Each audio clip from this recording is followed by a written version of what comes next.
Shalom Gereja Rehoboth, berjumpa lagi di podcast Level Up Podcast yang tentunya besar harapan kita semua untuk membawa jemaat Gereja Rehoboth, saudara-saudara semua, teman-teman semua menuju sebuah perspektif baru dalam kehidupan kita semua. Selamat tahun baru buat kita semua, buat om, tante, buat saudara-saudara yang belum sempat ketemu. Sekali lagi saya ucapkan selamat tahun baru, selamat menikmati tahun yang baru yang Tuhan berikan pada kita semua. Selamat menikmati janji-janji Tuhan yang luar biasa fresh buat kita semua. Dan kita percaya bahwa tahun ini kita akan mendapatkan berkat yang luar biasa, sukacita yang luar biasa, pengharapan yang luar biasa di dalam Tuhan kita. Amin. Kalau kita bicara tentang tahun baru, ada sebuah hal yang tidak bisa kita lepaskan dari yang namanya tahun baru, yaitu suatu kata, yaitu resolusi. Resolusi, setiap tahun pasti ada orang yang nanyain, setiap akhir tahun ada orang yang nanyain pada kita semua, kira-kira resolusi kita untuk tahun depan itu apa? Saya ingat ada salah satu jemaat, ada salah satu tante di kebaktian umum pertama, setiap tahun nih nanya sama saya, Stephen, resolusi kamu untuk tahun depan apa? Dan jawaban saya selama 5 tahun ke belakang tetap sama, saudara-saudara. Jadi kurus. Resolusi saya tahun depan adalah jadi kurus. Tetapi apapun resolusi kita, resolusi adalah suatu kata yang seringkali ditanyakan sama kita menjelang penutupan tahun dan menyambut tahun baru. Kita nggak akan masuk ke resolusi dulu sekarang, tetapi ngomong-ngomong tentang sesuatu yang baru, kita punya ketua MPP yang baru. Kita banyak mendengar di akhir tahun kemarin Pak Yohanes di kebaktian umum pertama sudah bilang bahwa telah terjadi pergantian ketua sinode di sinode Gereja Rehoboth, dan pada hari ini kita kedatangan tamu yang luar biasa, yaitu Ketua MPP Sinode Gereja Rehoboth yang baru, yaitu Bapak Pendeta Madya Ratif Sinarto. Saya percaya sekali bahwa sebagian besar jemaat Gereja Rehoboth Jemaat Bandung sudah mengenal siapa Bapak Ratif, tetapi karena sebelum pandemi kan saya panggil Om ya. Kebanyakan kan melayani di Kebaktian Umum 3. Jadi boleh dong Om memperkenalkan diri Om lagi ke jemaat Gereja Rehoboth Jemaat Bandung tentang siapa Om, pelayanan Om, pekerjaan Om, keluarga Om lebih lagi. Silakan Om. Baik, selamat malam Bapak Ibu yang kekasih dimanapun kita berada. Shalom. Saya ingin mencoba memperkenalkan diri dulu supaya kita tahu apa yang sedang ada dan apa yang sedang terjadi hari ini. Nama saya adalah Ratif Sinarto Oyeng. Saya adalah Ketua Sinode Gereja Rehoboth atau Majelis Pengurus Pusat Sinode Gereja Rehoboth yang baru periode 2020 sampai dengan 2025. Saya bersyukur karena memang walaupun ada banyak keberatan, tetapi sukacita Tuhan luar biasa, karena pada suatu kali istri saya bilang, ya, ketika Tuhan kasih kepercayaan, maka Tuhan akan berikan sebuah kemampuan. Dan saya percaya walaupun ini memang adalah satu hal yang berat, yang tidak pernah dan sebelumnya saya tidak pernah mengemban ini adalah satu tanggung jawab yang tidak pernah bisa dilepaskan karena Tuhan sudah memberikannya. Tapi satu kekuatan bahwa istri saya bilang, kamu pasti sanggup. Kalau Tuhan sudah memilih, maka Tuhan akan bisa memberikan kekuatannya kepada saya. Saya bersyukur saya memiliki istri, Swihud Yohanes, yang setia sampai dengan hari ini. Saya bersyukur juga karena saya memiliki 3 orang anak dari Tuhan. Tiga-tiganya sudah cukup dewasa, dan mereka yang pertama bernama Terry Winardi, yang kedua bernama Kenny Winardi, yang ketiga bernama Janice Winardi. Mereka semua sudah kuliah dan saya berharap tahun ini mereka sudah bisa menyelesaikan pendidikannya. Selama ini saya melayani di Kebaktian Umum 3 karena saya memang mengikuti Kebaktian Umum 3, walaupun Kebaktian Umum 3 itu berbeda dengan 1 dan 2. Tapi saya bersyukur karena Rehoboth ini adalah satu wadah yang luar biasa buat kita semua. Salah satunya kami mengikuti ibadah di sana, kami bercengkrama dengan para sahabat di Kebaktian KU3, dan saya merasakan ada satu sukacita yang besar, walaupun tidak banyak, tetapi rupa-rupanya kesehatian, kebersamaan membangkitkan iman kami di dalam Tuhan. Mungkin demikian saya bisa sampaikan perkenalan saya. Cukup kenal ya. Jadi kalau Bapak Ibu sekalian, saudara-saudara sekalian ketemu sama Pak Ratif di kebaktian, jangan ragu-ragu buat say hi gitu ya. Walaupun sekarang statusnya Om, kalau misalnya menjadi ketua MPP Sinode Gereja Rehoboth adalah salah satu posisi kedudukan puncak di sebuah sinode, dan tapi beliau nggak gigit. Jadi kalau ketemu say hi aja, kasih senyuman, kasih say hi, dan saya percaya sekali orangnya friendly banget. Saya udah kenal lama dengan Pak Ratif dan orangnya friendly banget. Om tadi sempat bilang bahwa salah satu orang yang kasih support sama Om ketika Om mendapatkan amanat untuk menjadi ketua MPP Sinode Gereja Rehoboth adalah Tante Swihun, istri Om gitu ya. Ya, kalau misalnya kita melihat kan menjadi pemimpin sebuah sinode gereja adalah suatu hal yang nggak mudah Om ya, nggak mudah. Kira-kira Om, kita kepo nih, apa yang membuat Om berani untuk mengambil tanggung jawab yang luar biasa besar ini Om?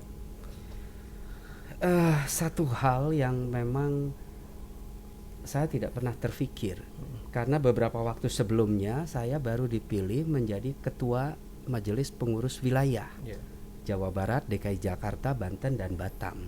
Jadi artinya pada saat sidang raya itu saya tidak pernah terobsesi dan lain sebagainya.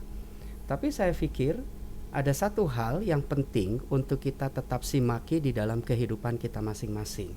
Kalau saya memperhatikan di dalam firman Allah, di dalam Matius 25 ayat 21 dan 27, satu hal yang luar biasa, bahwa bagaimana Tuhan memberikan talenta kepada setiap kita. Tetapi hanya mereka yang dapat mengembangkan itu. Ternyata firman Tuhan bilang, pada saat seseorang setia dalam hal yang kecil, Tuhan kasih yang besar. Jadi saya tidak melihat bahwa saya boleh menolak terhadap setiap pelayanan. Karena selama ini memang dimanapun saya berada, saya selalu suara gereja itu suara Tuhan. Jadi apa yang harus saya lakukan? Kalau gereja sudah menentukan ada suara Tuhan di sana, maka saya harus lakukan itu. Nah, masalahnya ini kan bukan MPW, bukan wilayah, ya. Ini kan sinode. Saya pikir betul yang tadi Stephen bilang, ini kan top. Wah, saya tidak tahu apa yang harus saya lakukan. Satu hal yang saya tahu bahwa ketika Tuhan beserta saya dan saya berjalan bersama dengan Tuhan, itu akan ada satu kekuatan yang baru. Jadi saya tidak pernah bisa merancang, mereka-reka saya akan begini, akan begitu. Seperti Daud, bahwa bagaimana ketika dia menghadapi kehidupannya. Saya melihat itu sebagai sebuah kebenaran firman Allah, dan buat saya itu jadi satu kekuatan. Kenapa? Kalau Mazmur 23 itu membicarakan ayat 1 sampai 3, itu berbicara bagaimana keagungan Tuhan, kebaikan Tuhan itu dinyatakan kepada Daud. Dan Daud menyebut Tuhan itu dengan kata ganti orang ketiga. Tetapi yang menarik pada ayat yang keempat, sekalipun aku berjalan dalam lembah kekelaman, aku tidak takut bahaya. Sebab Daud tidak menyebut Tuhan lagi sebagai orang ketiga, tetapi orang kedua, Engkau. Saya melihat itu sebagai satu pernyataan Daud yang luar biasa. Daud tidak punya harapan kepada siapapun. Yang dia punya harapannya satu kepada Tuhan. Bahkan di saat kesulitan apapun, dia tahu bahwa hanya Tuhan yang memberikan kekuatan. Jadi ketika dia berjalan menghadapi apapun yang dia hadapi, sesusah apapun, sesakit apapun, dia betul-betul menyebut Tuhan. Itu Tuhan ada dalam hidupnya. Nah, kuncinya buat saya, bagaimana saya bisa menghadapi itu? Saya tahu ini amanat yang besar. Ya, karena sekian mata akan melihat saya. Maaf, rasa-rasanya mungkin satu hal yang salah dari hidup saya itu akan menjadi satu prahara yang tidak baik buat sinode ini.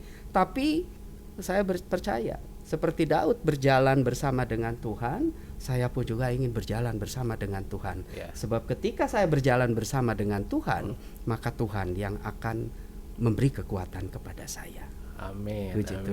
Amin. Suatu statement yang luar biasa menurut saya, Om. Kalau misalnya kita menerima sebuah amanat yang besar dan kita memang menggantungkan jalan kehidupan kita sama Tuhan. Ya. Karena ya memang Tuhan adalah yang pegang kendali kemudi dalam kehidupan kita, dan kita percaya bahwa kita punya Tuhan yang besar, kita punya Tuhan yang luar biasa, dan Tuhan yang tidak pernah meninggalkan kehidupan kita. Amin. Betul. Tapi selain itu, saya pikir salah satu reasonnya adalah bagaimana kita melihat gereja, Om. Ya. Kalau misalnya saya tahu kan Om udah lama bergereja di gereja Rehoboth dari muda, sebelum menikah malahan. Om melihat gereja Rehoboth ini sebagai apa sih, Om? Ya, kalau saya ditanya bagaimana saya melihat gereja dan fokusnya adalah kepada gereja Rehoboth, dulu saya bergereja tuh di gereja yang kecil, dan bukan kebetulan ternyata gereja yang kecil itu gembala sidangnya adalah kakek dari Stephen sendiri, ya, dan kami sangat akrab berhubungan pada saat itu. Jadi saya selalu memandang bahwa gereja itu adalah sesuatu yang sakral, tidak bisa dipermainkan. Setidak-tidaknya ada 3 hal penting yang menjadi satu perwujudan nyata dalam hidup. Terserah orang lain memandang apa, tidak masalah, itu adalah haknya. Tetapi buat saya gereja itu penting karena yang pertama, gereja itu adalah perwujudan kasih Allah terbesar kepada dunia. Itu wujudnya buat saya itu gereja. Gereja mana? Gereja Rehoboth. Jadi kalau saya ada di sini, ini adalah perwujudan terbaik yang Tuhan berikan kepada saya, dan saya bergereja di tempat ini. Itu yang pertama. Jadi kasih Tuhan itu baik. Yohanes 3 ayat 16, karena begitu besar kasih Allah kepada dunia ini sehingga ia mengaruniakan anak yang tunggal, supaya barang siapa yang percaya padanya tidak binasa melainkan beroleh hidup yang kekal. Itu diwujudkan Tuhan kepada saya di dalam gereja ini. Jadi saya memandang semuda apapun, bahkan setua apapun saya nanti, saya akan memandang gereja Rehoboth ini adalah sebagai perwujudan kasih Allah kepada saya. Nah, kedua adalah hal yang penting juga, bagaimana saya memandang gereja Rehoboth. Gereja sama dimanapun juga ada, bahkan yang lebih bagus dari ini juga ada. Tetapi rupa-rupanya gereja itu bicara tentang komunitas anak Tuhan, bicara tentang keluarga Tuhan. Dan akhirnya kalau gereja itu merupakan perwujudan keluarga Allah di dalam kehidupan umat Tuhan, gereja itu akhirnya kita tidak bisa memilih-milih. Karena apa? Karena di mana Tuhan menempatkan itu adalah satu tempat di mana kita harus mengekspresikan. Nah, masalahnya adalah banyak orang yang mengabaikan itu. Maksudnya adalah saya memandang gereja Rehoboth itu adalah sebuah ekspresi hidup iman saya kepada Tuhan. Itu bukan hanya di keluarga sudah pasti, tapi salah satunya berikutnya setelah keluarga adalah gereja. Jadi apa yang harus saya lakukan? Roma 12 ayat yang pertama, ya, supaya apa? Saya mempersembahkan tubuh sebagai persembahan yang hidup, yang kudus dan berkenan, itu adalah di tempat ini. Jadi ekspresi kasih karunia Allah yang terbesar kepada manusia, khususnya saya, itu wujudnya adalah adanya di gereja Rehoboth. Jadi saya pikir saya tidak pernah bisa menolak kalau Tuhan sudah tempatkan di sini, kasih karunia-Nya sudah nyata buat saya. Maaf, orang sudah bilang teu teuingeun kalau saya tidak mewujudkan kembali kepada Tuhan di tempat ini. Itu yang kedua. Yang ketiga, hal yang paling penting yang saya pikir tidak pernah bisa kita melepaskan ini. Beberapa bulan yang lalu, tahun lalu, kami bersama istri merayakan anniversary pernikahan 25 tahun. Dan kami mengambil satu tema di sana adalah bernafas itu adalah kemurahan Tuhan. Tetapi menjadi berkat adalah kesukaan Tuhan. Saya melihat ada banyak kalimat-kalimat motivasi, ada banyak hal-hal yang baik yang bisa mengembangkan hidup kita. Tetapi hal terbaik, motivator terbaik itu tetap firman Allah. Karena kalau 3:23, lakukan segala sesuatunya seperti untuk Tuhan. Jadi sebetulnya di gereja ini, di Rehoboth ini, sebagai ekspresi saya sebagai orang yang percaya kepada Tuhan, maka ekspresi tindakan saya menyukakan Tuhan itu adanya di sini. Ya, jadi saya memandang hal itu menjadi satu hal yang tidak boleh dilepaskan dalam kehidupan semua orang, khususnya buat saya. 3 hal, kasih Tuhan itu nyata di sini, lalu ekspresi kasih karunia Tuhan itu saya harus wujudkan di sini, walaupun setelah itu keluar. Tapi yang terpenting semua yang saya lakukan, artinya semua dalam tanda kutip, ya, dalam tanda kutip, yang artinya bahwa semua yang saya lakukan sesuai dengan firman Allah, saya lakukan dengan sangat maksimal, bahwa saya lakukan itu bukan semata-mata untuk manusia, tetapi untuk Tuhan. Ya, saya berharap ini menjadi dorongan buat kita semua. Kalau kita bergereja, kalau kita beribadah, kalau kita melakukan tindakan, semua itu punya makna. Ya, betul, tidak asalan. Ya sudah, yang penting lewat saja. Tidak seperti itu. Semua ini memang harus berjalan karena maksud Tuhan. Saya pikir ini adalah sebuah proses panjang, dan sepanjang kehidupan kita memang kita harus melakukannya begitu. Amin. Ya. Tadi saya ada sesuatu yang menarik dari perkataan Om Ratif yang mengatakan bahwa kalau kita melakukan segala sesuatu, segala sesuatu yang kita lakukan itu hendaknya punya makna, punya makna. Sama seperti resolusi, Om. Sama seperti resolusi. Kita masuk ke resolusi. Kalau kita lihat, kalau dari KBBI ya, dikatakan resolusi itu adalah sebuah putusan pendapat berupa perintah atau tuntutan yang ditetapkan oleh sebuah rapat melalui pernyataan tertulis yang biasanya tentang tuntutan akan suatu hal. Tetapi kemudian di dalam kehidupan kita yang namanya resolusi ini bergeser maknanya menjadi harapan yang sungguh-sungguh dari pribadi seseorang.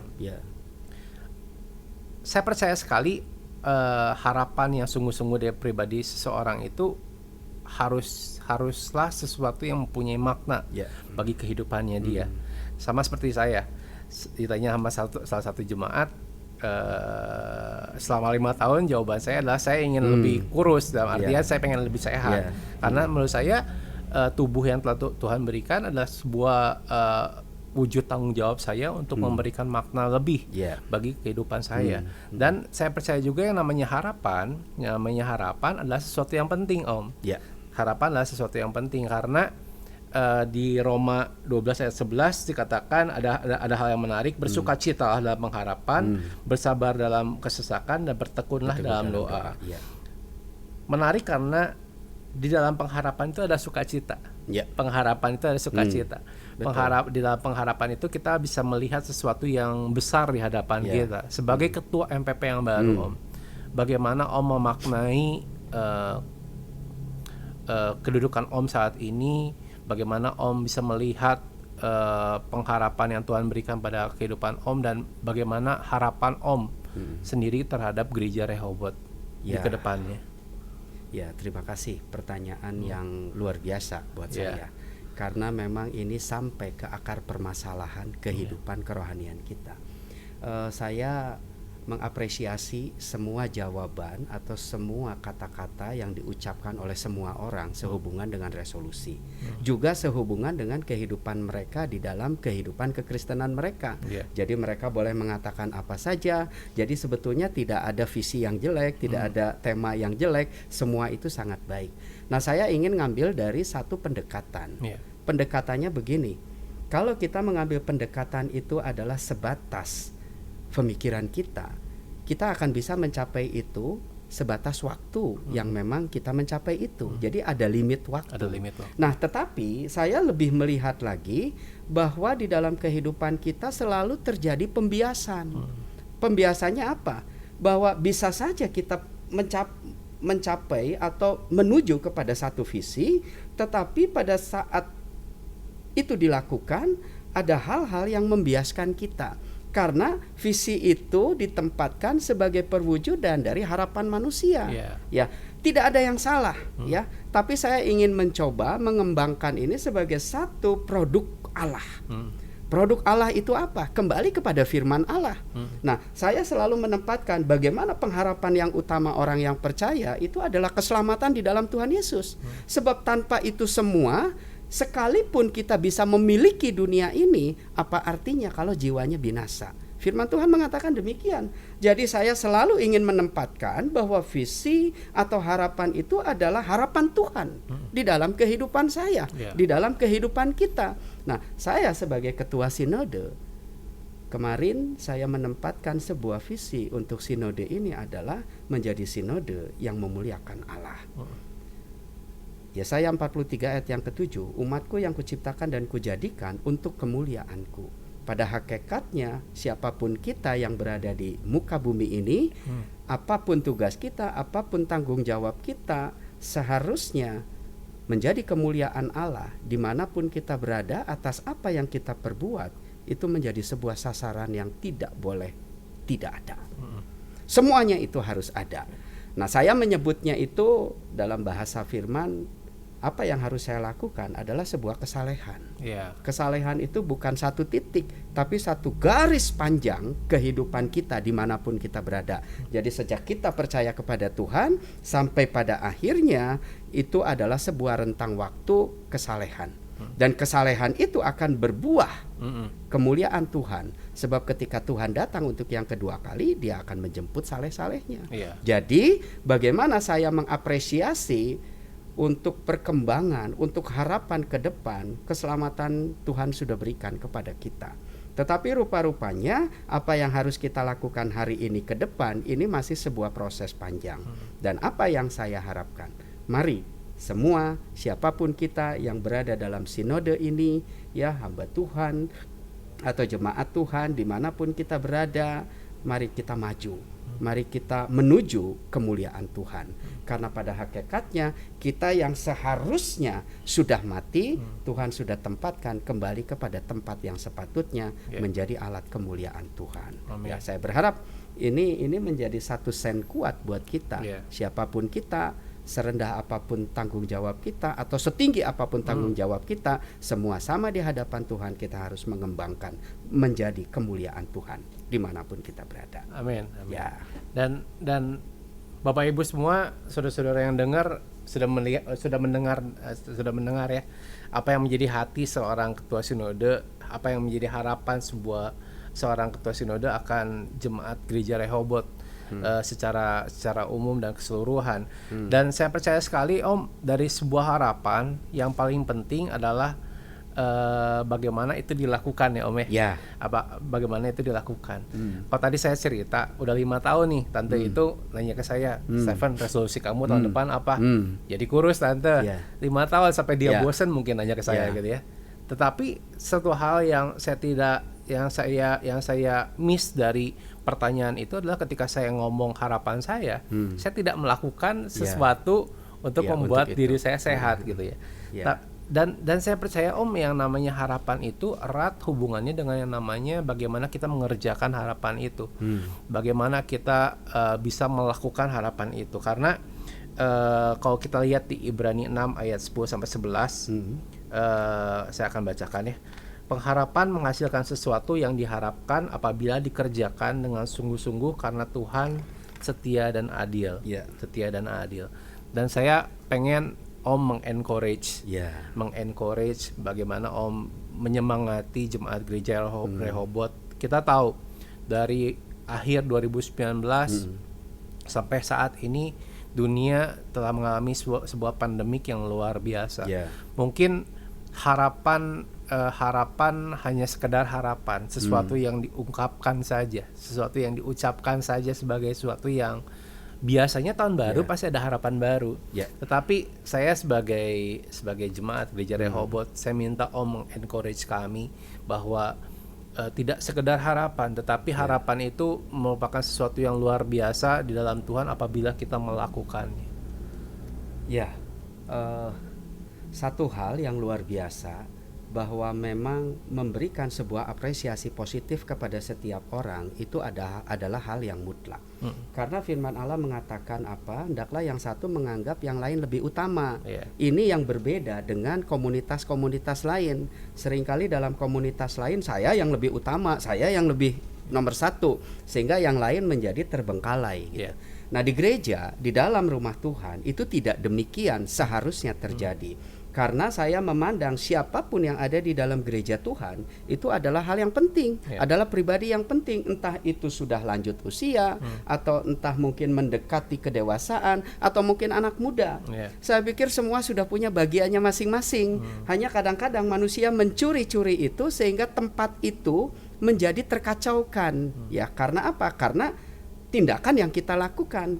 Saya bersyukur karena sinode ini sudah berjalan 25 tahun dan saya lebih bersyukur lagi karena ketua pada masa itu telah menancapkan kukunya yang tajam sehingga sinode ini begitu kuat tahan dalam badai. Dan buahnya apa? Kita sekarang yang mengalami semua itu. Ada banyak anak muda yang semakin maju dalam Tuhan.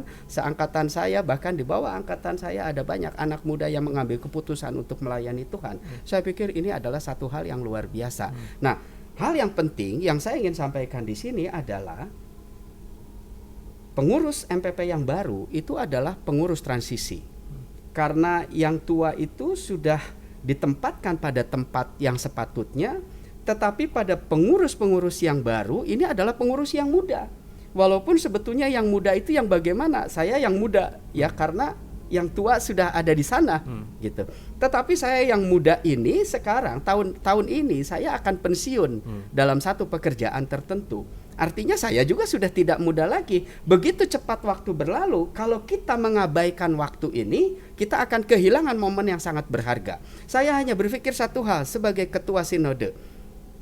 Siapa 5 tahun ke depan yang akan memimpin sinode ini? Siapapun tidak masalah. Kalau Tuhan pilih, kita harus golkan itu. Kita harus bangkitkan. Karena apa?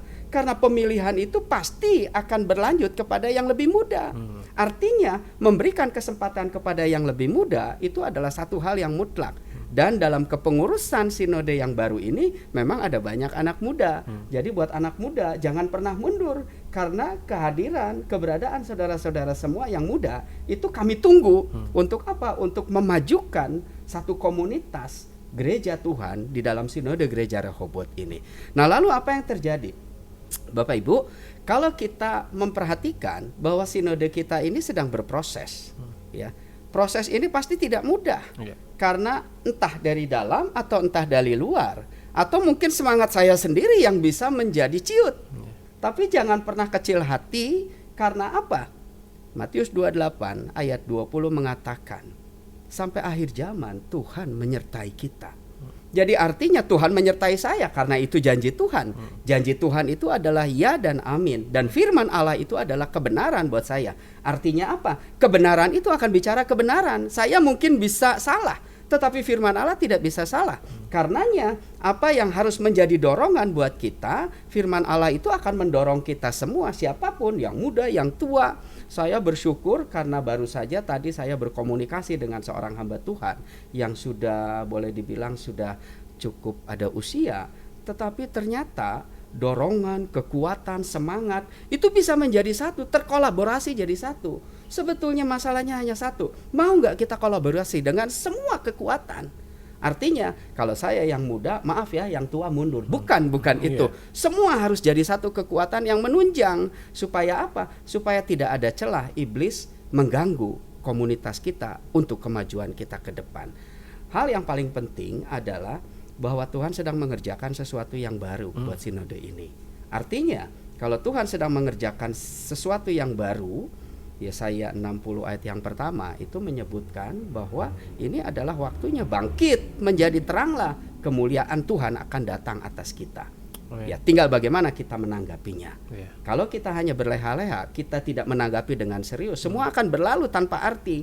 Tapi saya percaya kembali kepada apa yang mengapa saya ada di gereja Rehoboth, karena memang ada banyak hal yang Tuhan sudah berikan. Jadi sekali lagi saya senang dengan bahasa Sunda tengteingeun. Kalau seandainya kita tidak merespon semua itu dengan sangat baik. Dan mari kepada yang muda, jangan pernah mundur, lakukan tugas-tugas kita. Dimanapun kita berada, apapun yang harus kita perbuat, yang terpenting berkaryalah di mana kita berada. Semakin kita berkarya, Matius 25 ayat 21 tadi mengatakan apa, saudara? Kalau kita diberikan sebuah kepercayaan yang kecil, tuh kita kerjakan, maka Tuhan akan percayakan perkara yang lebih besar. Tanggung jawab, pekerjaan, pelayanan itu datangnya dari Tuhan. Gereja, suara gereja adalah suara Tuhan. Karenanya, dimanapun kita berada, kita lakukan semua tugas dan tanggung jawab kita dengan baik. Dan percayalah, semakin kita bekerja dengan baik, maka Tuhan akan semakin tempatkan kita di mana sepatutnya kita ada. Hal yang menarik, satu hal saja. Pada tahun lalu itu kurang lebih sekitar bulan Agustus.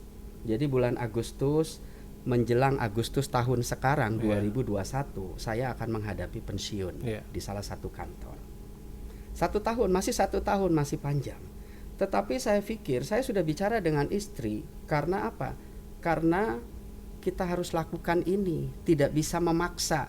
Saya tidak bisa bicara kepada perusahaan, kerjakan saya terus, kan nggak bisa. Iya. Mereka akan berjalan sesuai dengan kepatutannya. Jadi saya berdoa kepada Tuhan, Tuhan, tahun depan saya akan pensiun. Apa yang harus saya kerjakan? Saya berpikir bahwa saya kan sudah dipilih sebagai ketua majelis pengurus wilayah. Iya. Ya, jadi saya pikir tenang-tenang saja dan saya berdoa saja, Tuhan, pasti 8 jam satu hari saya akan kosong. Begitu. Kalau bicara tentang waktu. Ya, saya doa sama Tuhan. Saudara, saya tidak pernah tahu dan saya tidak pernah bermimpi kalau pada saat sidang raya luar biasa kemarin 29.30 ternyata Tuhan memilih saya. Dan saya pikir ini adalah sebuah tanggung jawab, sebuah perubahan dalam hidup saya. Ternyata tanggung jawab itu diberikan kepada saya. Saya tidak bisa menolak karena ada banyak kasus abdi Allah menolak panggilan Tuhan, menolak pekerjaan Tuhan, mereka juga tetap dikejar Tuhan. Yeah. Saya tidak pernah bisa menolak itu. Jadi apa yang saya bisa lakukan? Saya bicara dengan istri, dan setelah istri memberikan dukungan, memberikan dorongan yang luar biasa. Ini adalah jawaban dari Tuhan. Ya, saya bilang semua kita pasti punya hal yang indah di dalam Tuhan. Jadi saya tidak tahu hal apa itu. Tetapi yang bisa mengalami itu adalah kita semua masing-masing. Jadi yang paling penting bagaimana kita menapaki, menjalani kehidupan kita hari ini bersama dengan Tuhan. Percayalah bahwa Tuhan tidak pernah kehabisan order kerja buat kita. Dia pasti punya kerjaan buat kita. Dan pekerjaan itu adalah pekerjaan yang terbaik, di mana kita bisa berada dimanapun juga, tetapi kita bisa menjadi kemuliaan Tuhan. Setuju. Ya. Setuju banget Om. Jadi merupakan suatu yang indah Om kalau misalnya kita bisa menangkap apa yang Tuhan mau dalam kehidupan kita, menangkap apa yang Tuhan kehendaki dalam kehidupan kita selaraskan dengan harapan kita, kita selaraskan dengan apa yang kita rencanakan dalam kehidupan kita. Karena menurut saya suatu hal yang sangat indah Om, apabila kita punya ketika kita punya harapan dan kita tahu bahwa Tuhan punya tujuan dalam kehidupan kita dan kita selaraskan itu. Tadi awal-awal kita udah ngomong bahwa kita udah ngobrol bahwa kan Om udah lama ini, udah lama bergereja di gereja Rehoboth, berjemaat di gereja Rehoboth. Pasti kita punya harapan, punya mimpi. Kita melihat bagaimana keadaan gereja Rehoboth 5 tahun ke depan, 10 tahun ke depan. Dan ketika Om mendapatkan tanggung jawab untuk menjadi ketua MPP, itu adalah sebuah, saya bilang apa ya, bukan perwujudan. Ketika kita punya harapan dan sekarang saya bisa mengerjakannya, saya bisa mengerjakannya. Bagaimana saya bisa melihat gereja Tuhan di tahun-tahun ke depan? Karena saya percaya suatu hal Om, yang namanya harapan, kalau tidak dilakukan itu kan cuma jadi mimpi. Itu cuma bakal jadi mimpi aja. Saya mau jadi kurus tapi saya nggak olahraga, saya nggak ngatur makan saya, ya mimpi aja saya bisa kurus gitu. Dan sekarang itu Om udah punya toolsnya nih, udah punya harapannya. Toolsnya adalah menjadi ketua MPP untuk mengerjakan harapan yang ada dalam hati. Dan sebagai penutup Om, kita semua tahu bahwa banyak anak muda di gereja Rehoboth, banyak anak muda gereja Rehoboth. Anak muda terkadang gini Om, mereka punya mimpi, mereka punya harapan, tetapi mereka tidak punya tools. Mereka nggak punya tools, akhirnya apa yang menjadi impian mereka, apa yang menjadi harapan mereka hanya menjadi impian, tidak bisa dikerjakan dalam kehidupannya.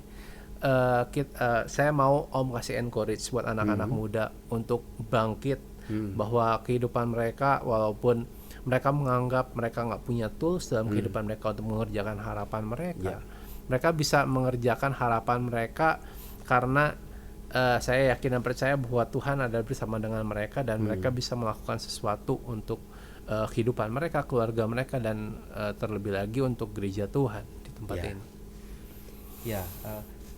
Sepanjang hidup saya, ketika saya berada di gereja Rehoboth, satu orang yang sangat memberikan encourage kepada saya dan memberikan dukungan, memberikan pembelajaran yang luar biasa adalah ketua sinode yang lalu. Pak Yohanes sebagai ketua sinode, juga Pak Yohanes sebagai gembala sidang saya. Dan saya tahu betul bagaimana kesempatan untuk melayani itu diberikan kepada setiap umat Tuhan di tempat ini. Jadi maksud saya hanya ingin bicara adalah kesempatan yang diberikan oleh hamba Tuhan kepada umat Tuhan itu menjadi satu ukuran yang penting. Karena tanpa sebuah kesempatan itu, maka tidak pernah ada sebuah pekerjaan dengan tanggung jawab yang lebih. Jadi tidak bisa. Nah, menurut saya, bagaimana anak-anak muda ini bisa terpacu? Pertama, gereja Tuhan memang harus menyambut. Bahkan setiap komunitas kita juga harus menyambut itu.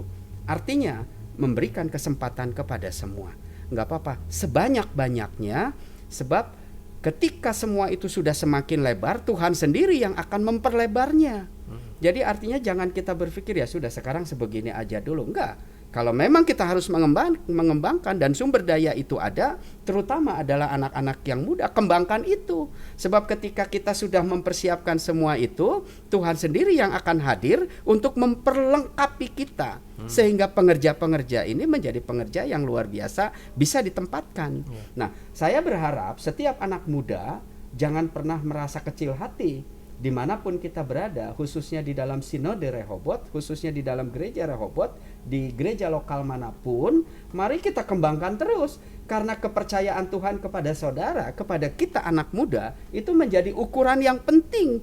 Tuhan sedang membangkitkan saudara, Tuhan sedang mengembangkan saudara. Karenanya, dimanapun atau apapun bentuk wujud yang Tuhan kasih melalui gerejanya kepada saudara, terima itu dengan sukacita. Saya malah lebih daripada itu, saya selalu bicara kepada anak-anak muda, kalau perlu datang ke gembalanya, biarkan gembalanya jadi bingung, aduh kerjaan apa yang harus dikasih, ya karena memang semuanya harus bekerja. Firman Tuhan bilang yang bekerja dapat upah. Ya, bahkan dalam kehidupan keimanan kita juga harus menghasilkan buah. Betul. Kalau kita tidak menghasilkan buah, bukan berarti bahwa kita tidak bertumbuh saja. Tetapi di bagian firman Allah yang lain dikatakan, kalau kita tidak menghasilkan buah, kapak itu sudah ada di bawah pohon. Artinya bisa saja kita diputus. Artinya bisa saja kita menjadi sia-sia hidup karena kita tidak berbuah. Jadi menjadi orang Kristen yang hidup, maju dalam Tuhan itu harus mutlak. Karenanya saya menganjurkan kepada setiap kita anak-anak muda, jangan pernah mundur, jangan pernah menjadi kecewa. Mungkin kekecewaan ada, tetapi mari kita bergerak terus bersama-sama dimanapun kita berada. Saya percaya dimanapun saudara berada, anak-anak muda itu selalu menjadi bagian penting. Karena apa? Karena tulang punggung gereja Tuhan ada di pundak kalian. Ya, karenanya jangan pernah menolak itu, tapi mari kita melompati hal-hal yang sulit supaya dimanapun kita berada, anak-anak muda terutama itu bisa meraih hal-hal yang patut yang Tuhan berikan kepada kita kelak nanti di depan. Gereja perlu anak muda. Nah, karenanya anak muda harus siap. Ya, dan saya percaya Matius 28 ayat 20, Tuhan selalu beserta sampai akhir zaman kepada kita semua. Amin. Wow. Teman-teman semua, jemaat-jemaat Tuhan yang dikasihi oleh Tuhan, sebuah pesan yang luar biasa menurut saya ya. Bagaimana ketika kita punya harapan, percayalah ketika kita mengerjakannya, Tuhan akan menyambut itu dengan luar biasa. Jadi jangan biarkan, pesan hari ini adalah jangan biarkan harapan kita, resolusi kita yang kita buat setiap tahun hanya menjadi impian kita, tetapi kerjakan itu dan buatlah harapan itu menjadi nyata. Luar biasa Om, thank you buat waktunya. Amin. Terima kasih buat waktunya. Kita semua berdoa buat Om. Amin. Selama 5 tahun ke depan menjadi ketua MPP, masih pasti banyak banget hal yang harus dikerjakan, banyak banget hal yang harus dilakukan. Tetapi kita berdoa buat Om. Amin. Kita mau berdoa buat kesehatan Om, kita berdoa buat stamina yang diberikan sama. Amin. Berdoa buat tim yang solid yang diberikan sama Om untuk mengerjakan itu semua. Dan saya percaya sekali semua kemuliaan dari apa yang kita lakukan hanya untuk satu nama, yaitu Yesus Kristus. Sebagai penutup, boleh Om Om pimpin kita dalam doa. Kita mau tutup podcast kita pada malam hari ini. Baik, Bapak Ibu dimanapun kita berada, kita akan akhiri acara kita pada hari ini, dan saya akan tutup dalam doa. Mari kita satu hati. Tuhan Yesus, kami mengucap syukur kepada Tuhan karena sebuah kepercayaan kehidupan Tuhan berikan kepada kami. Karenanya kami bersyukur kalau hari-hari ini kami mau terus hidup sesuai dengan firman Allah. Apa yang Tuhan mau katakan bagi kami, apa yang Tuhan mau tentukan untuk hidup kami ke depan, semua ada dalam tangan Tuhan. Karenanya kami selalu terbuka. Biarlah Roh Kudus yang mengurapi kami satu persatu dimanapun kami berada, kepada para pemimpin kami, kepada para senior kami, juga kepada anak-anak muda yang mungkin masih mencari jati dirinya. Kami percaya bahwa tidak ada satupun yang terlewat dari Tuhan. Karena Tuhan akan menjamah mereka semua. Karena Tuhan akan hadir di dalam kehidupan kami semua. Kami adalah umat Tuhan. Dan karenanya kami mau tetap tunduk patuh kepada apa yang Tuhan katakan bagi kami. Kami hidup karena Tuhan. Kami hidup untuk percaya terus kepada Kristus. Sehingga apapun yang harus kami lakukan ke depan, kami tahu bahwa ini adalah satu perjalanan panjang dan mungkin sulit, mungkin keberatan. Ada pandemi COVID yang begitu mengganas, yang membuat kami sangat terbatas melakukan segala sesuatu. Tapi kami bersyukur karena kasih Allah tidak pernah mampu dibatasi. Kasih Allah semakin nyata atas kami semua. Karenanya kami sangat bersyukur. Biarlah dimanapun kami berada, kami hidup sebagai umat Tuhan. Kami hidup sebagai umat Tuhan yang mau tunduk kepada Tuhan dan mau tetap percaya kepada Kristus sampai akhir hidup kami. Karenanya pimpin kami dimanapun kami berada, ketika kami tertanam di gereja-gereja lokal kami, dimanapun berada. Kami percaya bahwa setiap tanggung jawab, tugas yang Tuhan berikan melalui gerejanya kepada kami satu persatu, kami dapat lakukan itu dengan maksimal. Sebab kami percaya ketika kami mengerjakan semua itu seperti untuk Tuhan, maka Tuhan yang akan memberikan kepercayaan lebih bagi kami. Amin. Tuhan Yesus, kami hidup hanya oleh kasih karunia Tuhan. Tanpa kasih karunia itu kami tidak bisa hidup. Dan kami tidak mampu hidup.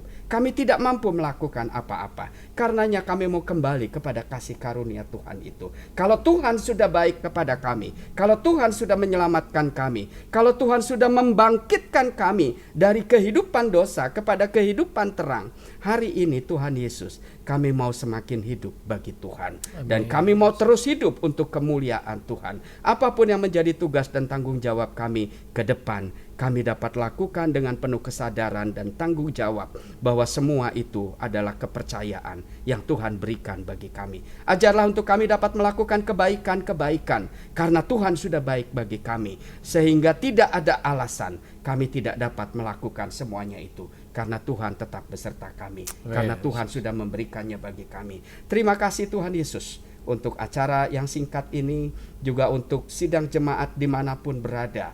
Tuhan tahu keberadaan mereka. Tuhan juga tahu apa yang mereka butuhkan. Tuhan juga tahu apa yang sedang mereka kerjakan. Kami berdoa untuk mereka semua, dimanapun mereka berada. Tuhan yang tetap akan menyertai mereka. Sebab kami tahu bahwa firman Allah yang menjamin semuanya itu, bahwa Tuhan akan menyertai kami semua sampai kepada akhir zaman. Amin. Penyertaan Tuhan sudah nyata melalui Roh Kudus. Karenanya Roh Kudus ambil alih semua kehidupan kami. Semua kehidupan kami menjadi kemuliaan bagi nama Tuhan. Kami tidak berarti apa-apa, tapi kami menjadi berarti karena Roh Kudus yang membuat hidup kami berarti. Amen. Sampai pada akhirnya, kalau Tuhan datang menjemput kami untuk yang kedua kali, kami percaya bahwa kami ada bersama-sama dengan Tuhan. Terima kasih Tuhan Yesus untuk semuanya ini. Kami menyerahkan untuk sahabat yang memandu acara ini, juga untuk semua tim yang terlibat dalam kegiatan acara ini. Kami percaya bahwa acara ini diadakan hanya untuk kemuliaan Tuhan. Amen. Karenanya kami menyerahkan semua aktivitas kami ke dalam tangan Tuhan. Apapun yang kami pikirkan, apapun yang kami perbuat, dan apapun yang kami tunjukkan dalam sikap hidup kami, semua adalah untuk kemuliaan Tuhan. Amen. Dalam nama Tuhan Yesus, kami berdoa dan mengucap syukur. Amin. Sampai jumpa di podcast selanjutnya yang kami yakin akan membawa kita semua ke dalam level baru dalam cara berpikir kita, dalam cara pandang kita, dalam kehidupan kita. Sampai jumpa, Tuhan Yesus memberkati.